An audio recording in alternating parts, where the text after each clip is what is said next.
خواهد داد. روز شریف جمعه را از برای یکایک شما تبریک و تهنیت میگویم و از درگاه خداوند حنان و منان مسئلت آن را دارم که پروردگار این روز را در نامه‌های اعمال ما همچون روز عبادت، همچون روز دوری از معصیت، همچون روز اظهار محبت به الله بزرگ و حبیبش محمد صلی الله علیه و سلم و علمای بزرگ، فقیهان بزرگ، ائمه اربعه، محدثین معتبر و محترم اسلام از جانب ما و شما بپذیرد و در نامه اعمال ما اجر ثواب آن را درج سازد. ما درباره امام بخاری 3 هفته صحبت کردیم، درباره بخاری و صحیح او که گفتیم صحیح ترین کتاب بعد قرآن عظیم شأن محسوب می شود. و در ابتدای صحبت درباره صحاح 6 یا داشته باشد سوال شده بود، ما گپ زدیم نام همون کتب صحیح 6 را براتو ذکر کردیم با مصنفاشون و گفتیم که انشاءالله بعداً مختصراً درباره هر کدام از اونها معلومات خواهیم داد. من بسیار مختصر امروز میگیرم، کوشش میکنم که در مدت 1 ساعت درباره 5 نفر باقی مانده بخاری را که انشاءالله مفصل درباره‌اش صحبت شد، درباره 5 نفر باقی مانده یک صحبت مختصر در طول هم 1 ساعت با شما داشته باشم. خب بعد بخاری در میان کتب صحاح 6 و در میان جمیع کتب حدیث حتی میتوان گفت جمیع کتب از جانب مخلوق تدوین شده عالم صحیح مسلم ایستد. درباره امام مسلم ما بعضا در بعض جاها درج نمودیم، جاهایی که با امام بخاری برخورد داشت. شما فهمیدید انشاءالله الکی که امام مسلم کی است. مسلم نامش است مسلم ابن حجاج نیسابوری یا نیشابوری، از شهر نیشاپور از خراسان است این شخص. مسلم ابن حجاج به قول صحیح، به قولی که حتی مورخا در آن اتفاق دارند، در سال وفات امام شافعی یعنی در سال 204 هجری در شهر نیشاپور به دنیا آمده است. و ببینید از روی تولد امام مسلم نسبت بخاری تقریبا 10 سال جوانتر است. 10 سال جوانتر است. از این خاطر است که گفتیم امام بخاری در صف قطار استادای امام مسلم حساب میخورد. مسلم معلومات ابتدایی را در شهر نیشابور گرفته است که این شهر با علما و با فاضلا و با عارفا و با ادیبای خودش مشهور عالم است. شهر نیشابور مرکز، یک زمان مرکز علم حدیث گشته بود. اسحاق ابن راهوی استاد بخاری، محمد ابن یحیی زحلی استاد بخاری و 10 و 100 نفر محدثای بزرگ در نیشاپور تولد شده بودند و در نیشاپور زندگی و عمل میکردند. حلقه های درسی به نهایت زیاد بود، تعلیم و تدریس درس به طوری باید شاید بود. از همین خاطر استادای ابتدایی امام مسلم همون کسایی است که بخاری از نزدش علم آموخته است، از جمله همون محمد ابن یحیی زحلی. امام مسلم از محمد ابن یحیی زحلی حدیث های زیادی را برداشته است. بعداً به خاطر تکمیل علم و دانش خویش به سفر برآمد. در مدت چندین سال در عراقین یعنی در بصره و بغداد، در شام، مصر، حجاز با شیخان حدیث، با بزرگانی که حدیث روایت میکنند همنشینی کرد، از اونها حدیث برداشت. و خود امام مسلم میگوید که من همین مسند صحیح خودم از میان 300,000 حدیث که جمع آوری کرده بودم اختصار کرده و جدا نموده نوشتم، تدوین کردم. صحیح امام مسلم دارای 7457 حدیث است. از بخاری گفتیم 7563. همه چیزایی که من میارم، رقم هایی که میارم، این رقم های تحقیق شده اخیر است. برای مبادا بعضی ما در شبهه نزنه که هر خیل سخنو میشنویم. رقم های تحقیق شده آخره که کتاب ها موافق آن چاپ میشوند، هر یک حدیثی این بزرگوارا رقم گذاری میشود، همین رقم های آخری تحقیق شده همیا هستند. یعنی که در صحیح بخاری 7457 حدیث جمع آوری شده است. 7457 حدیث. صحیح مسلم در پهلوی صحیح بخاری می ایستد. حتی بعضی از بزرگان، بعضی از علما صحیح مسلم از صحیح بخاری هم بالا گذاشتند. مثلا محدثین مغرب، محدثای جانب مراکش، الجزایر، تونس و امثال این تا به امروز ادعا میکنند که صحیح مسلم از صحیح بخاری بالاتر است. یک شخص بسیار بزرگ، پدرش از اولیاء الله هست، احمد ابن حمدون قصار، میگوید از ابوالعباس احمد ابن عقده سوال کردم که کی عالم تر است؟ گفتم بخاری و مسلم. گفت بخاری عالم بود، مسلم هم عالم بود. میگه گفتم یا شیخ فهمیدیم که هر دوشم عالم هستند، کدامش بالاتر است مرتبهش؟ باز میگه همین سخن تکرار کرد که هر دی اینا عالم هستند. وقتی که بسیار مکررن سوالش کرده میگه که نزد تو کدامش مرتبهش بالاتر است؟ شیخ ابن عقده گفت که بخاری در روایات از شیخان شام خطاها دارد، غلطها دارد. مثلا یک شخص هم نامش نوشته است بخاری از راویای شام، هم کنیه‌ش، هم به نامش معروف است هم به کنیه. بخاری گمان کرده است که این یک آدم نه دو کس هستند، یکیش از دیگرش روایت کرده است، هم نام آورده است هم کنیه، در صورتی که در صحیح مسلم چنین غلط دیده نمی شود. پس میگه نزد من صحیح مسلم از صحیح بخاری بالا بایستد. البته این سخن اگر تحقیق کنیم اصل ندارد. چرا؟ زیرا در صحت هیچ کتاب غیر قرآن با صحیح بخاری برابر نمی شود. زیرا شرط بخاری شرط قوی تر است. البته کتاب مسلم بعضی فضیلت ها دارد. یکی از فضیلت هاش انمی است که هیچ شخصی را هم به نام هم به کنیه ذکر نکرده است. دیگر آن که حدیث های مسلم همش یک جا جمع آوری شده‌اند. برای شخص محقق از صحیح مسلم پیدا کردن حدیث آسانتر است نسبت به پیدا کردن حدیث از صحیح بخاری. بخاری به هر یک باب تقسیم کرده است حدیث ها را. مثلا یک حدیث در یک باب یک کتاب است، با مثل همون حدیث هم می‌بینی در یک کتاب دیگر، در یک باب دیگر.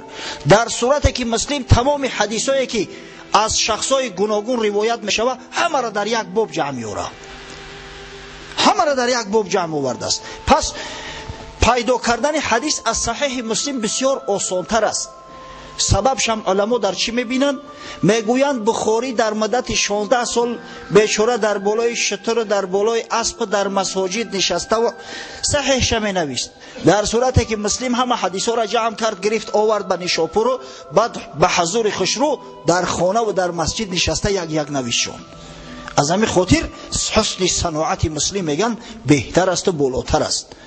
حتی یک نفر دیگر ادعا کرده است از همون شیخای نیشاپور، میگوید در بخاری احادیث معلقه زیادند. بله، حدیثای معلقه بخاری که یک باره از پیغمبر یا از یگان صحابی بدون اسناد با ترک اسناد روایت میکند زیادند. زیاده از 10,000 حدیث معلقه بخاری دارد، در صورتی که در امام مسلم مقدار همینو به نهایت اندک است، بسیار کم است. دیگر اینکه شیخ ابو علی نیسابوری است، ابو علی حسین ابن علی نیسابوری، یکی از علما از حفاظ است. دیگر اینکه میگوید در بخاری حدیث های غریب زیادند. حدیث غریب حدیثی را میگویند که در یکی از طبقه های راویان یک راوی فقط روایتش کرده باشد، همین حدیث غریب است. مثلا از یک صحابی روایتش کردند، یا که شاید در دوره صحابی یک نفر نبودند، اما از یک چند صحابی یک نفر تابعی روایتش کرده است. همین حدیث غریب میگن. در صورتی که ادعا کرده است که در مسلم گویا که حدیث های غریب نیست، در صورتی که خطا میکنه، واقعا خطا میکنه. حدیث های غریب در مسلم هم زیاد هستند. اما انما الاعمال بالنیات این حدیث غریب است، خواه بخاری روایت کرده باشد خواه مسلم، زیرا هر دم و تمام کسایی که روایت کردن همه فقط از عمر ابن خطاب رضی الله عنه روایت کردن، از یک صحابی. یا حدیث معروفی را که یک چند جمعه پیشتر من به سمع شما میرساندم، یادتون باشه حدیث آمدن حضرت جبرئیل علیه السلام نزد رسول الله صلی الله علیه و سلم. اما حدیث غریب است، او روایت مسلم است، فقط از حضرت عمر روایت شده است، پس غریب مطلق است. وقتی که یک صحابی روایت میکنه حدیث، او حدیث عادی نه، حدیث نسبی نه، غریب نسبی نمیشود، غریب مطلق میشود. پس این ادعاهایی که میکنن خاصتا مردم نیشاپور و شیخای نیشاپور اصل ندارد. همه اینا را همین یک شرط بخاری میپشوند.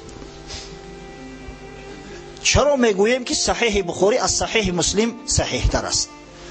زیرا که در احادیث معنعن حدیثی که ام فلان گفته روایت میشود از فلانی، در همه حدیث ها بخاری شرط گذاشته است که شخصی که حدیث به عنعنه روایت میکند باید حتما با همون شیخش لقا داشته باشه. از کسی که روایت میکنه همون قطعی واخری داشته باشه، دیده باشش، در یک مجلس همراهش داشته باشد. در صورتی که امام مسلم این شرط قبول نداره، میگه همین معاصر باشن، در یک عصر زندگی کنن، اگر چنده که لقای بین اینها ثابت شدگی نباشد هم حدیث روایتش درست است میگوید. پس این شرط مسلم ضعیفتر است. دیدید بعضا حالت میشود که دو نفر معاصر هستند، در یک شهر زندگی میکنن، اما لقای بینش واقع نمیشود، همدیگر قطعی در نصیب نبوده است، در یک جا هم نشینی نمیکنن. در تاریخ زیاد اثبات شده است. از همین خاطر میگن که بخاری صحت حدیثش بالاتر است، جای اول میایستد، اما امام مسلم هم در پهلوش است. حتی ابن کثیر، خطیب بغدادی و دیگر بزرگان از ابو علی نیشاپوری روایت میکنن که گفت ما تحت عدیم السما اصح من کتاب مسلم، ما تحت عدیم السما اصح من کتاب مسلم.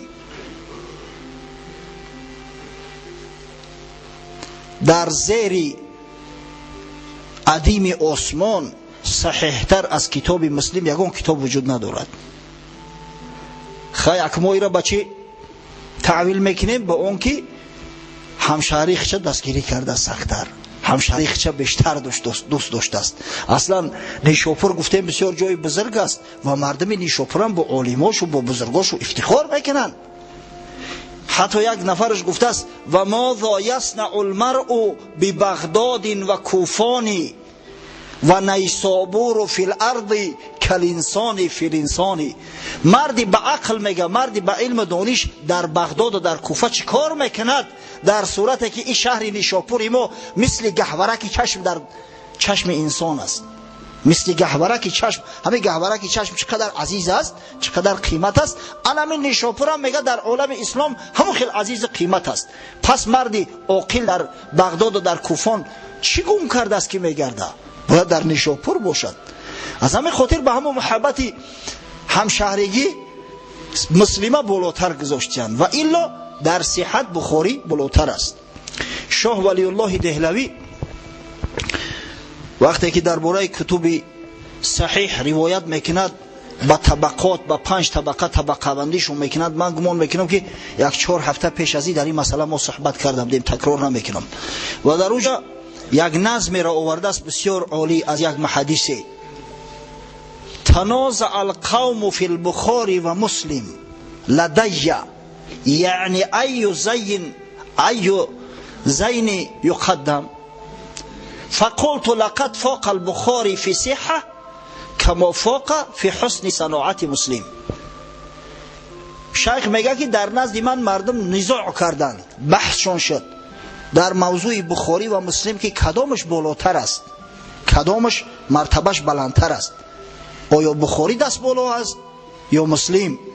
میگه در جواب گفتم که در مسئله صحت حدیث بخاری فوق است، بالا است، اما در مسئله حسن صناعت حدیث مسلم بالاتر است، سلک مسلم زیباتر است. گپ همی است، یعنی که هر دی کتاب ها بزرگترین کتاب های حدیث حساب میخورند و صحیح ترین کتاب ها بعد قرآن عظیم الشان هستند. اکنون مرتبه امام مسلم برای ما و شما روشن شد.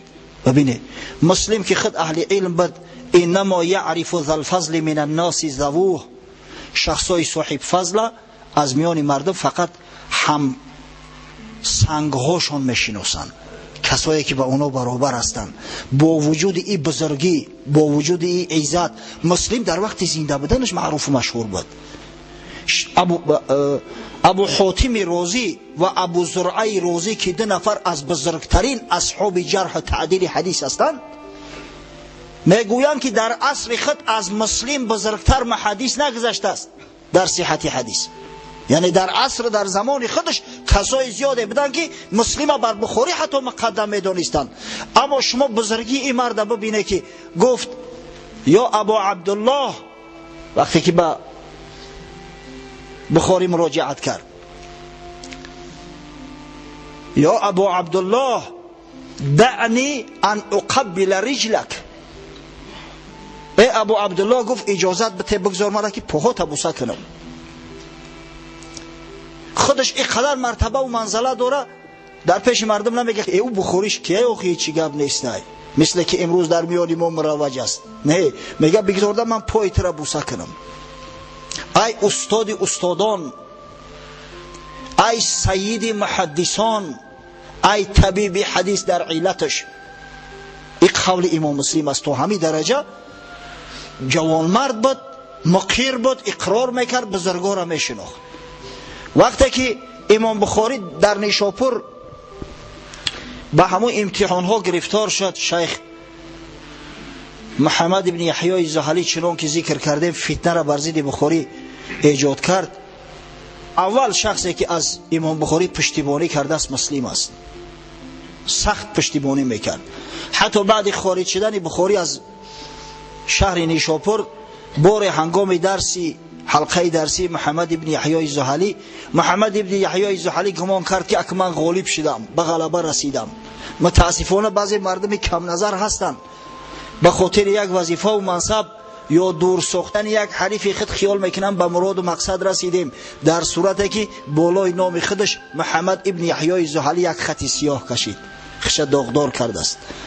گفت هر کسی که همو قول بخاری را قبول دارد، معتقد است مثل بخاری که لفظ انسان به قرآن مخلوق است، مجلس ما را ترک کند. امام مسلم از جا خیست، از مسجد خارج شد، آمد به خونش. حدیث زیاده گفتیم از زحلی جمع کرده بود.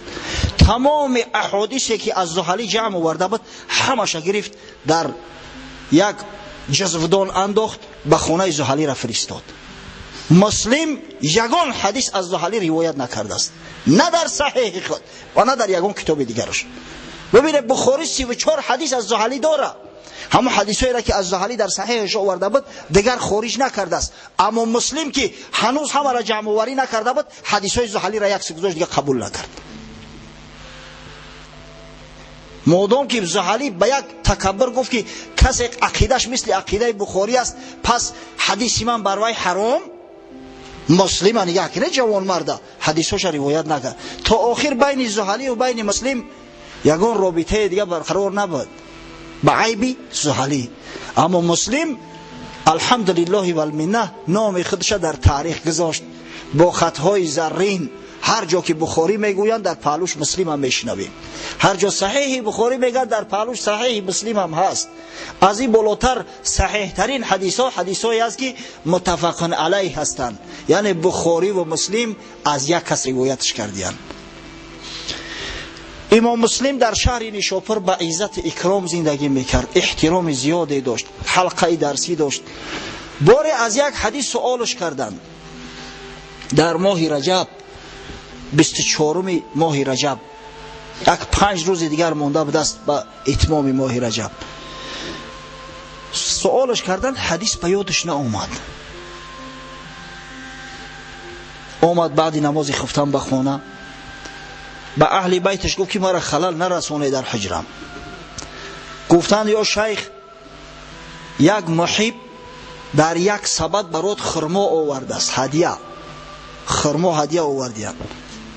گفت سبد بدروره، سبد آورد در نزدش ماند، گفت در پوشه خللم نرسونه. تا صبح هر یک حدیثی را که مکاشفه میکرد عینه سر خود امتحان میکنم. ببینید هر یک حدیثی را که مکاشفه میکرد به اسنادش یک خرما را در دهنش میپرتافت. صبح شد اما حدیث یافت با مکاشفه، سبد خرما را هم تمام شده است، یک سبد خرما را پاکیزه خورده است. این مردای خدا دوستای خدا کم خوراک بودند، دویم روزه میگرفتند. یک روز در میان مسلم، نسائی و امثال اینو روزدار بودن و روزه میگرفتند. برای همین شکم اینو امکان طعام زیاد جو کردن نداشت، قبضش گرفت.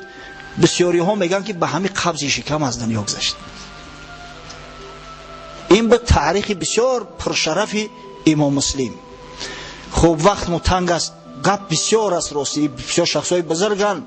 این شخصایی است که نه فقط عالم اسلام بلکه جهانیان با اینا افتخار میکنن. خب میگذاریم به کتاب سیم که در صحت در موضع سیم گذاشته شده است. کتاب سنن امام نسائی، احمد ابن شعیب نسائی، جای تولدش شهر نیساست. این شهر نیسا الحال خراب شده است. خرابهاش در نزد شهر اشخاباد تا حال موجودند. یک چند کیلومتر از اشخاباد شرقتر باشد همونجا خرابه‌های شهر نیسا موجود هستند. شهر نیسا یک مرکز بسیار قدیمه است. حتی یک زمان دولت پورتها بود، دولت پرفیا، همین نیسا پایتخت اونا بود. نسائی در همین شهر نیسا تولد شد. بعداً به خاطر طلب حدیث خارج شد. ممالک زیادی را به سیر سفر گشت، احادیث زیاد جمع آورد. عاقبت الامر در شهر مصر مسکن گزید، به تدریس و به تعلیم حدیث مشغول گشت. امام نسائی سال تولدش 215 است. از میان محدثا، همین محدثای صحاح سیته، جوانترینشون امام نسائی است. سال 215 هجری تولد شده است.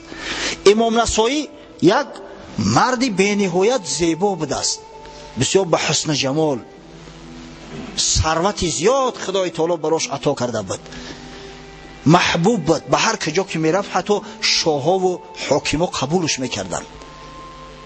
حتی در یک روایت اومده است که چند مدت حاکم بود در شهر حمص، در شهر حمص فلسطین چندین مدت حاکمی هم کرده است، حاکمیت هم کرده است. یک کتاب جمع آوری کرد با نام سنن الکبری، احادیث به نهایت زیاده در بر بگیرید. بسیار کتاب بزرگ است، زیاده از 20,000 حدیث داشت. همون را آورد به حاکم رمله هدیه کرد. حاکم پرسیدش که همه حدیث هایی که در همه جا آمدند آیا صحیح هستند؟ گفت نه. ما گفت عجب، به ابواب فقهی که روایت کردیم حدیث هایی که در بعضی مذهب‌ها آمده است ضعیف هم که باشد روایتش آوردیم. حاکم گفت که یک غیرت دیگر کن، از میان شما حدیث های صحیحش انتخاب کن، جداگانه مختصر کن. و از کتاب سنن الکبری امام نسائی یک کتاب تدوین نمود با نام المجتبی یا المجتنا، هر دو نامش آمده است. المجتباش معروف تر است که همین کتابی که میگیم در از روی صحت در جای سیم استاد بعد صحیح بخاری و صحیح مسلم، آن همین المجتبی است یا سنن نسائی گفته می شود. از سنن الکبری فرق میکند. نسائی هم صاحب سنن الکبری است، هم صاحب همین کتاب سنن که با نام المجتبی معروف است. خب کتاب المجتبی دارای 5769 حدیث می باشد. 5769 حدیث در آن جمع آوری شده است. بسیاری محققان میگویند که شرطی که نسائی گذاشته است در رجال از شرط مسلم قوی تر است. نسائی بسیار خوردگیر بود، بسیار محقق بود. امام دارقطنی که یکی از امامای اهل حدیث است میگوید در عصر خیش در مسئله جرح تعدیل نسائی بی‌نظیر بود. در مسئله مرد شناسی نسائی حتی بعض راویایی که بخاری روایت کرده است ایراد گرفته است. از همین خاطر بعضی راویای بخاری و مسلم متکلم فیه میگن، یعنی شخصایی که در حقش تکلم کرده اند. همین نسائی تکلم کرده است دارقطنی. امام نسائی یک عمری بسیار پرشرفی را به سر برد، خدمت زیاد کرد، کتاب خوب نوشت. حتی در کتاب ها در باره وقتی که ترجمه حال نسائی را میخونی بعضی خصوصیت هایی که حضرت داشت همو را ذکر کردیان. از جمله میگویند نسائی 4 زن و 2 کنیز داشت. قوه شهوانیش بسیار با قوت بود. فرزندای زیاد بعد خود باقی گذاشته است. گوشت خروز دوست می داشته است، گوشت مرغ نه. هر روز میگه یک خروز میکشتن براش، میپختن میآوردن نوش جان میکرد. امام نسائی در آخر حیات در سال 302 هجری که سین مبارکش به 87 رسیده بود عزم سفر حج میکند. البته که اخبار زیاد هستند، اختلاف دارن، همونش که صحیح تر است همون را برات بیان میکنم. آمد در شهر دمشق، هنگام سفر از دمشق میگذشت، در مسجد جامع دمشق مردم نزدش جمع آمدند. گفت پرسیدنش که تو چرا در فضایل علی کرم الله وجهه کتاب جداگانه نوشتی اما در فضایل معاویه رضی الله عنه چیزی نداری ننوشتی؟ همیشه گپ‌های بیهوده و هر معنی زیاد می‌نویسند. گمان میکنم از روی نادانی است. همون بعضی عقیده‌های پوچ و فچ شیعه ها را گرفتن. متاسفانه بعضی مورخای ما که نرخ سبزی و پیاز نپرسیده در کتاباشو درج میکنن، تحقیق نکرده که تو کدام درجه اساس دارد. حتی بعضی‌ها طعنه زدن نسائی را به اینکه گویا که اهل تشیع بود. نعوذ بالله. شخصی را که صاحب سنن است و کتاب این بزرگترین کتاب صحیح است، حدیث است بعد صحیحین در نزد اهل سنت و الجماعت، به عقلای یافت میشوند که میگن او تشیع گرا بود.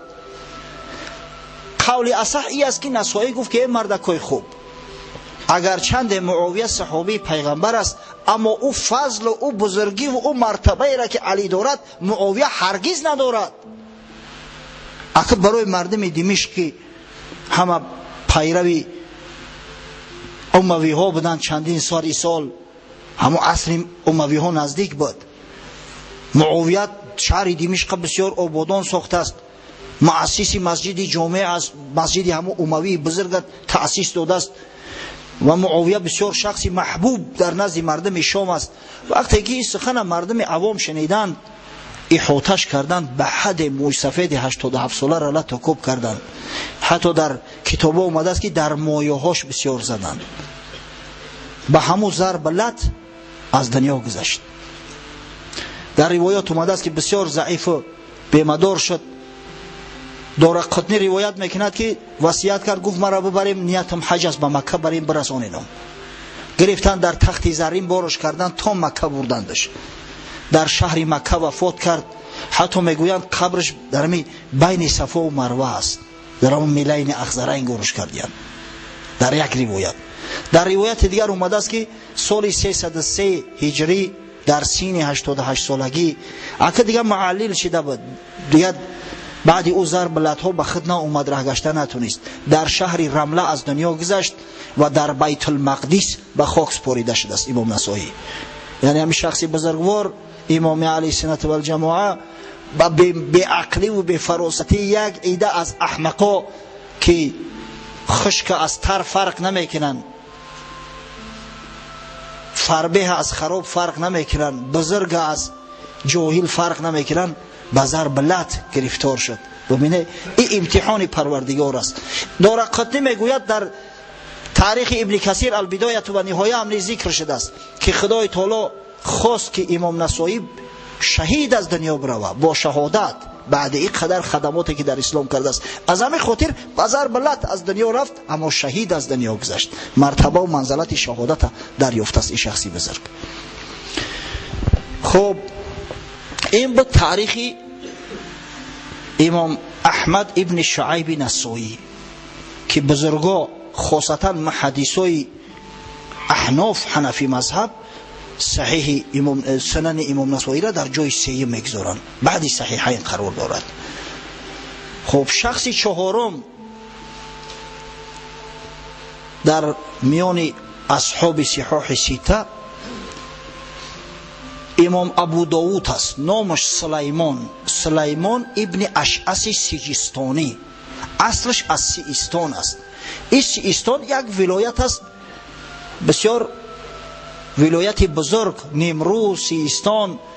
ولی یک قسمش در ایران است، یک قسمش در افغانستان است و فکرم یک قسم دیگرش در پاکستان است. بین سه دولت تقسیم شده است. همه قدر یک مملکتی بزرگ است.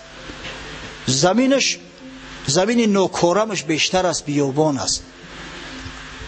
بادی افغانیت میگفتن، شنیده یا؟ همون تند بادی گرد بادی که میشه افغانیت میگن، بادی افغانی. اصلا وطنش همونجا است. جای اساسی انمی بادهای افغانی همون سیستان است. از همین خاطر وقتی که تاریخ همه بینیم مردم سیستان وطنشون از تعریف توصیفش بکنن، در صورتی که دیگرها بسیار تنقیدش بکنن. یک شاعر بسیار قوی در هرات زندگی میکرد در عصر جامی و نوایی. یک روز به سیستان سفر میکند، از همون جمعیت به درجه دیگه دلخوره شده است که بسیار سخنهای قبیح و ناسزا در حق سیستان مینویسد که یک وطن بی آب و بی گیاه، آیا همین وطنی هست که در همینجا زندگی کنی؟ من افسوس میخورم به حال این مردم که عمر عزیز خودشون بیهوده در سیستان میگذرونن. قاضی سیستان یک پسری داشته است، او را هم شاعر بوده است، او را سختش میرسه، وطن تا تنقید کنن سخت نمیرسه. در جوابش یک قصیده می نویسد، در جواب او شاعر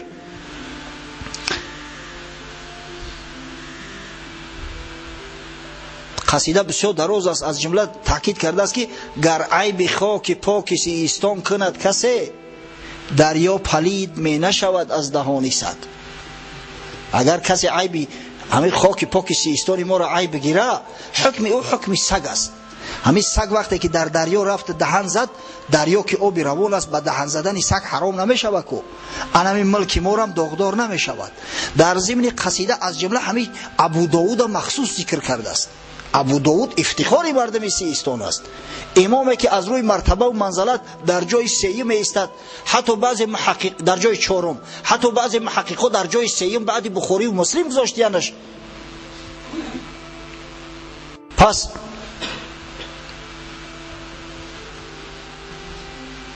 اما قصه را تمام کنیم اگر که بعد نگه که این قصه را برای چی آورد در بین. وقتی که نوایی شعری قاضی بچه را میخواند بسیار ذوقش میده، بسیار سخت دستگیری کرده است از وطنش، صفت کرده است وطنش، بزرگای وطن آورده است. این همه سیستان که وطنی فلانی و فلانی بود گفته، بعد دعوتش میکند.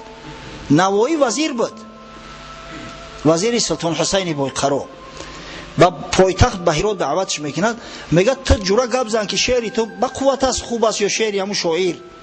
میگه شعری من. نوایی میگه ای مردکی خوب، تو شعری خوب می نوشته، شاعر بد هستی و اما راستی که خاکسار نبوده ای، بسیار متکبر بوده ای. آخه تو باید از روی ادب در همین حالت میگفتی که شعری او بهتر است، تو چرا خوبی را به خودت نسبت میتی؟ گفت ایها الوزیر، عرب ها میگن که احسن الشعر اکذبها، بهترین شعرها دروغترینش است.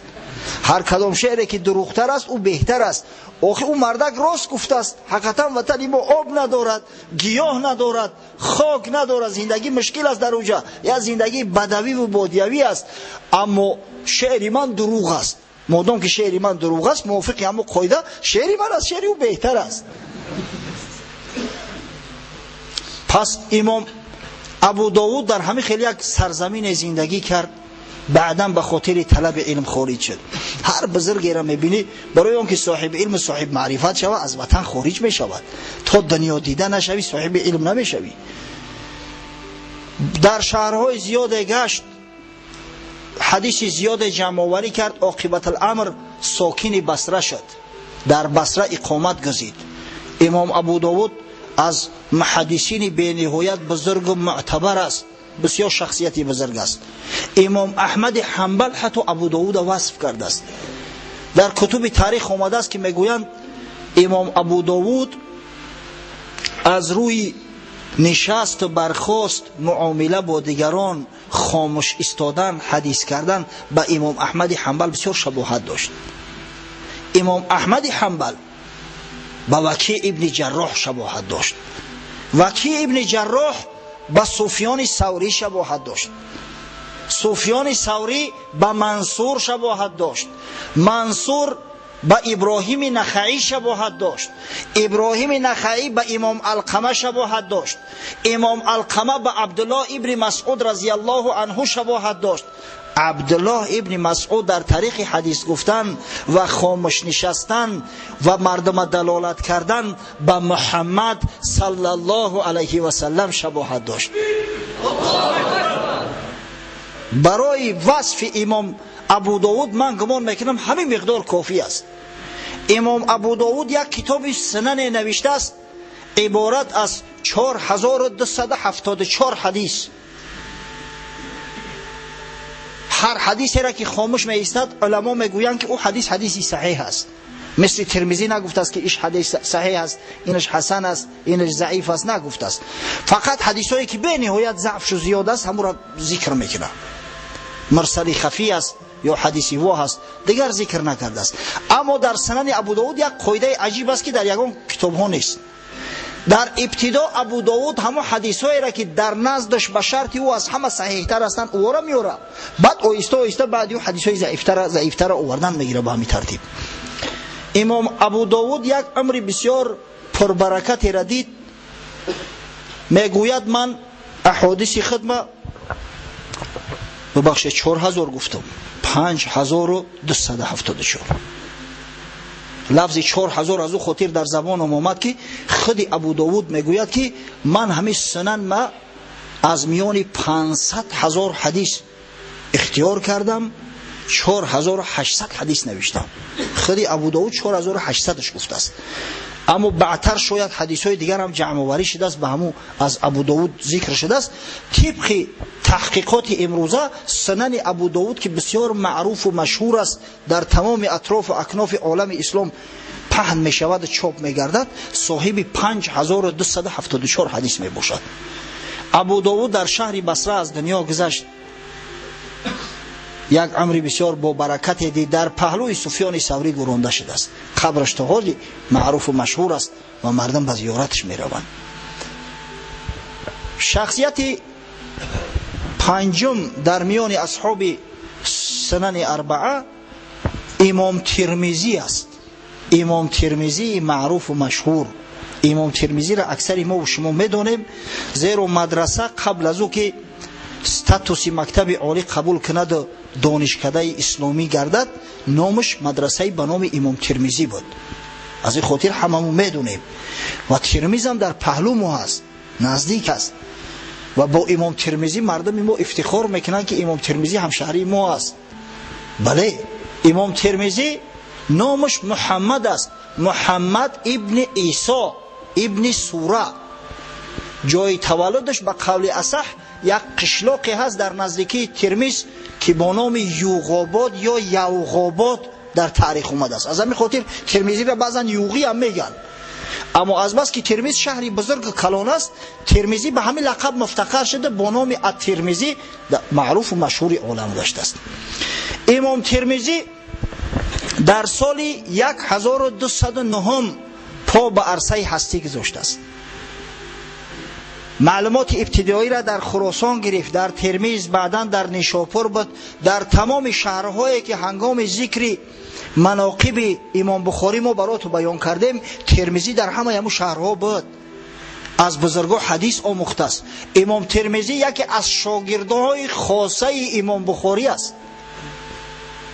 وقتی که جامع سنن ترمذی را میبینیم در بسیار جاها میگه که من همین حدیث با محمد ذکر کردم یا در نزدش تلاوت کردم یا قرائت کردم. محمد همون امام محمد ابن اسماعیل بخاری است. هر جا که نام محمد میاره، ترمذی نام خودش محمد است، اما خودش با کنیه ابو عیسی میشناسن، ابو عیسی میگویند. هر کجا نام محمد آورده است غرضش بخاری است. امام بخاری در صحیح معروف خودش از ترمذی 2 حدیث روایت کرده است. طرفه شاگردی که در حیرت کرد استاد را، این بزرگی مردکو را ببینه. بخاری نگفت که این شاگرد ما خیلی من حدیث از شاگرد خودم حدیث روایت میکنم. 2 حدیث از ترمذی آورده است، در صحیح بخاری اومده است. یکی در کتاب تفسیر و یک حدیث دیگه در فضیلت امیرالمؤمنین علی رضی الله عنه از امام ترمذی روایت های همین را آورده است. حتی بخاری بعضا با ترمذی میگفته است که در همین ملاقات در یک جا نشستن های بین ما و تو همچنان که تو از من منفعت میگیری، من هم همون مقدار یا حتی بیشتر از تو فایده بگیرم. به این معنا نه که من از تو حدیث می آموزم، نه.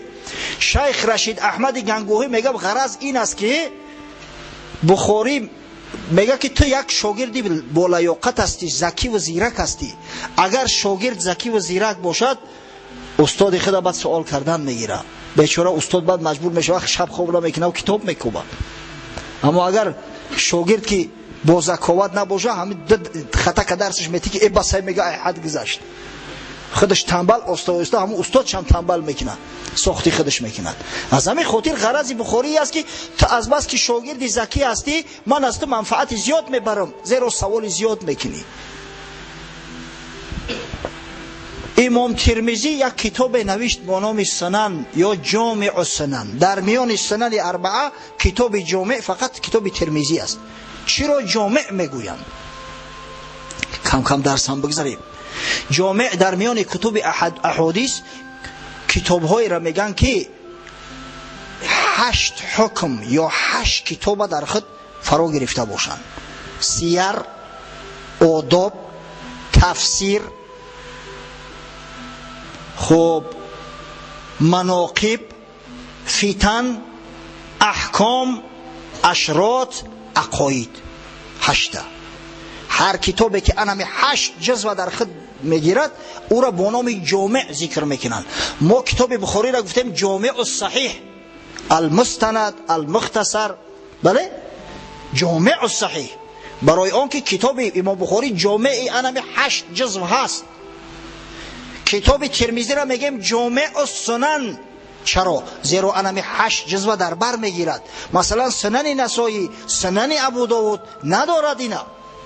حتی در مسئله صحیح مسلم اختلاف می رود که آیا صحیح مسلم از جامع گفته می شود یا نه.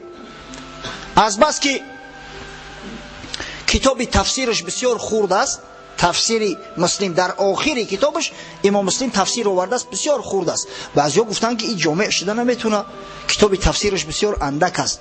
اما اکثریت میگویند نه، اندک هم که باشه هست. از همین خاطر کتاب مسلم هم صحیح مسلم هم جامع است.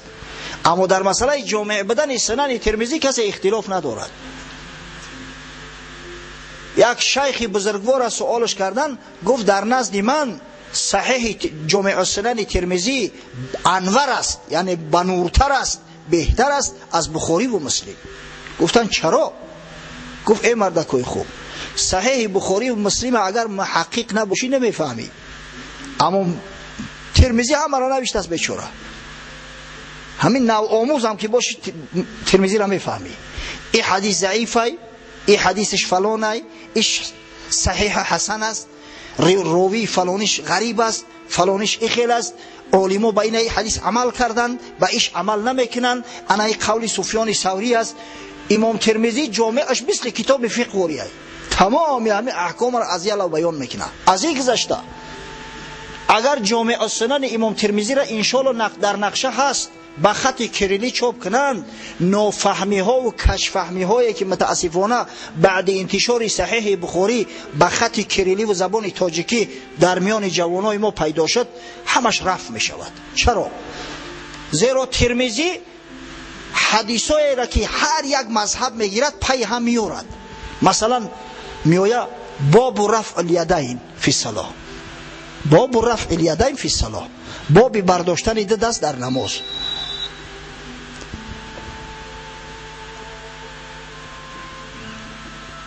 باب رفع الیدین فی الصلاه.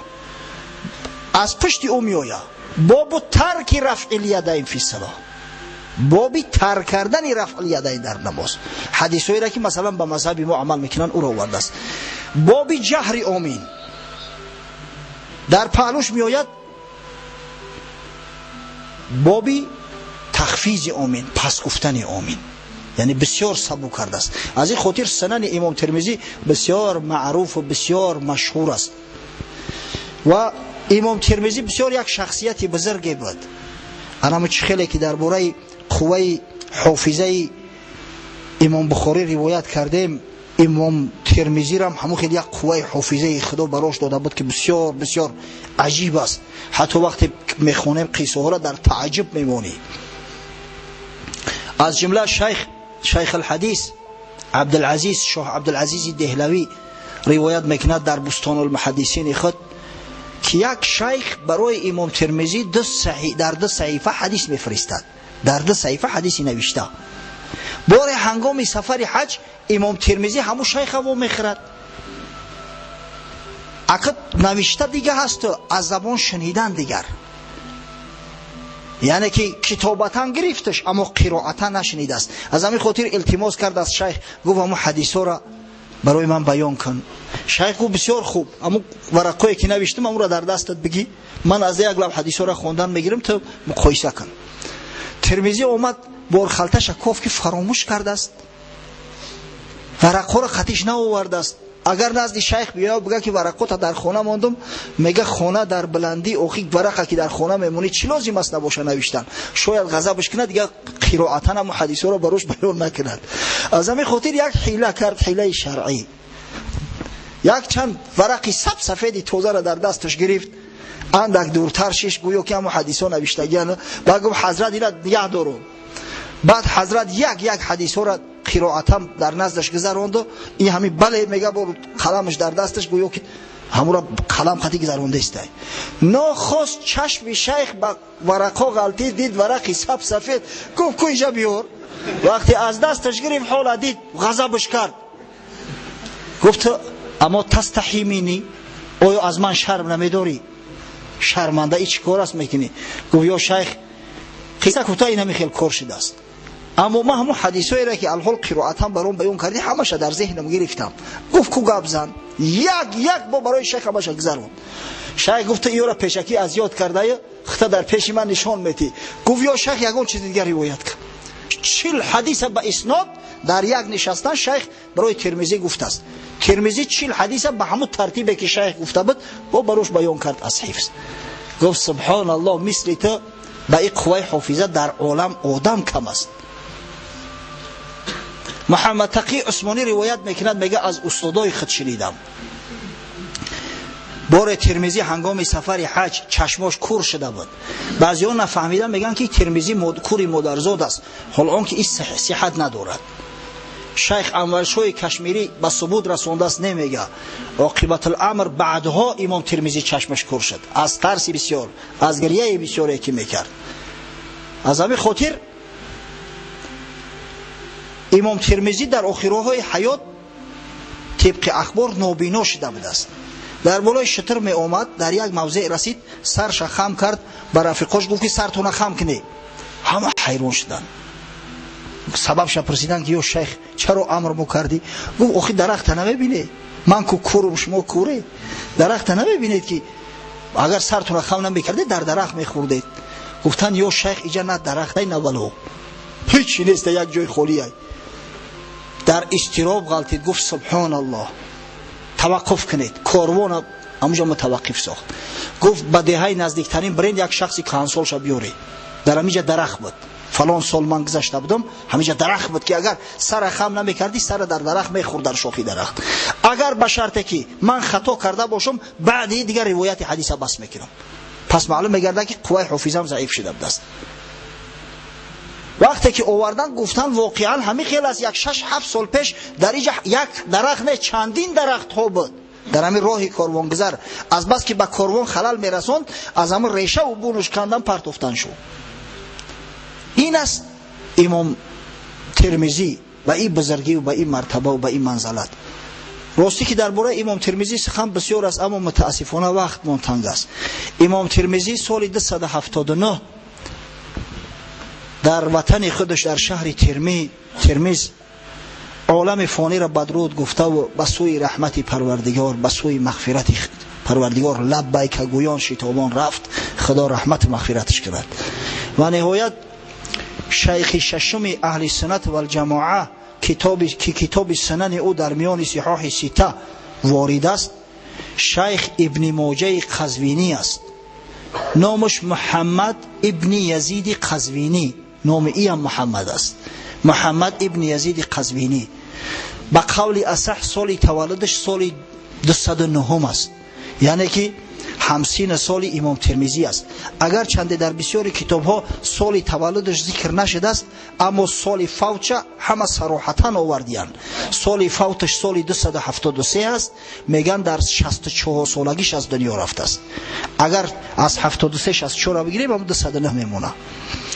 امام ابن ماجه زاده شهر قزوین است. این قزوین یکی از شهرهای ایران امروزه است. در جوانی به سیر سیاحت برآمد، شام، حجاز، مصر، عراقین، خراسان و دیگر شهر و مملکت هایی را که در اوج حدیثا بدن یک زیارت کرد. حدیث زیاد برداشت و عاقبت الامر سنن خودش ترتیب داد که دارای 4341 حدیث است. جامع سنن ترمذی را فراموش کردیم، عدد احادیثش بگیم. 3982 حدیث دارد جامع سنن ترمذی. سنن ابن ماجه 4341 حدیث دارد. این من برای طالب علم میگم که بعضی کنجکاوا هستن میپرسن شو، برای اون میگم که در خاطر تو بگیره تو جواب همین کنجکاوا را داده بتونه. کنجکاوایی هستن که حتی سوال میکنن که در جنت چند درخت باشد، چه جای آن که از سنن ابن ماجه و جامع سنن ترمذی سوالات کنن. و ابن ماجه یک حیات بسیار مشرف و پر افتخاری را گذراند و سال 273 در شهر قزوین از عالم گذشت. خدا رحمت مغفرت کرد او را و رفقایش که خدمت بسیار عزیز گرانبهای کردند. و این صحاح سته که کتاب اینا هست در میان اهل سنت و الجماعه صحیح ترین کتاب ها حساب میخورند. واقعا در میان همین اصحاب صحاح سته که روایت کردیم فقط در سنن ابن ماجه حدیث موضوع وجود دارد، در دیگرش نیست. مثلا ترمذی حدیث ضعیف دارد اما حدیث موضوع ندارد. در سنن ابو داود حدیث های ضعیف بسیار کم هستند، موضوع در برای اونو تصور کرده نمی شود. اما در سنن ابن ماجه محققین از 19 تا 25 حدیث موضوع پیدا کردند که همه الحمدلله تمام اهل حدیث از اینا واقف هستند، اینا را میدونن. زیرا سنن ابن ماجه شرح توضیح های زیاد دارد، حاشیه های زیاد بر او نوشتند. از جمله علامه بوصیری بر او شرح نوشته است، علامه سیندی بر او شرح نوشته است و شارح های زیاد امروزه هم هستند. هر یک حدیثی که موضوع است البته که قیدش کرده گرد. با تمام عالم اسلام حدیث های موضوع ابن ماجه معروف هستند و این از حسن سنن ابن ماجه چیزی را انشاءالله نمیکاهاند. پس این یک صحبت مختصری بود، علی قدر حال کوشیدیم هرچی مختصرتر هرچی مجملتر به سمع شما درباره اصحاب سنن اربعه ذکر کنیم تا اینکه ما و شما اولا بدونیم که چی بزرگها داریم، بعدا تقلیدی به همین بزرگها را پیشه کنیم. ما درباره اخلاق حمیده شو گپ زده نتونستیم، درباره ورع پرهیزگاری اونا که قسم به خدا آدم در تعجب میماند هیچ گفته نتونستیم، زیرا وقت بسیار مختصر بود. اما اونا دوستای خدا هستند، کسایی هستند که خدمت دین مبین اسلام و شریعت غرای محمدی را کردند. برای ما یک آثار بزرگ گذاشتند که از منحرفات ما و شما را باز داشتند توسط این آثار. خدا رحمت مغفرتشون کنه. پس ما باید آداب، اخلاق، طریقه زندگی، طریقه عمل، طلب علم و علم آموزی را از این بزرگوارا آموزیم. وقت هم به آخر رسیده ایستاده است. طبق عادت از مثنوی مولوی انشالله یک نظمی را براتون میخونیم و بعد به نماز شروع میکنیم. حضرت میفرماید عاشق بوده است در ایام پیش، عاشق بوده است در ایام خیش، پاسدار عهد اندر عهد خیش. گفت روز یار او کیم شب بیا، که بپختم از پی تو لوبیا. یک عاشق به دست عصرهای پیش یک معشوق داشته است. یک روز معشوقش میگه که شو بیا برات لوبیا میپزم. این ما امروز مستیم، هر خیل گوشت با قبول نداریم. این لوبیا طعام پیش به دست یک زمانه برای مردم، که بپختم از پی تو لوبیا. در فلان حجره نشین تا نیمه شب، تا بیایم نیمه شب من بی طلب.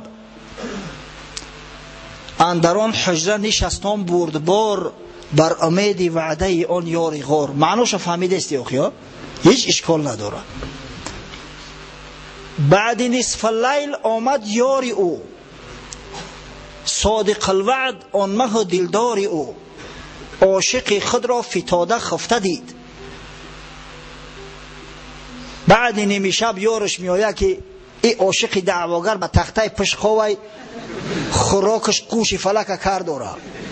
عاشق خود را فتاده خفته دید، اندک از آستین او درید. گردکان چندشان در جیب کرد، که تو طفلی گیر این می باز نرد. لبا که آستینش کمتر درونده، در کیسهش ده 3-4 مغز داخت. گفت تالی کودکی تو چه میکنی عشق عاشقی را؟ تو 4 مغز بازی که مرگزیده را خواب میبره و عاشق در شب وصال خواب نمیبره. آخه مرگی تواری عاشقی با تخته پشت خوابی.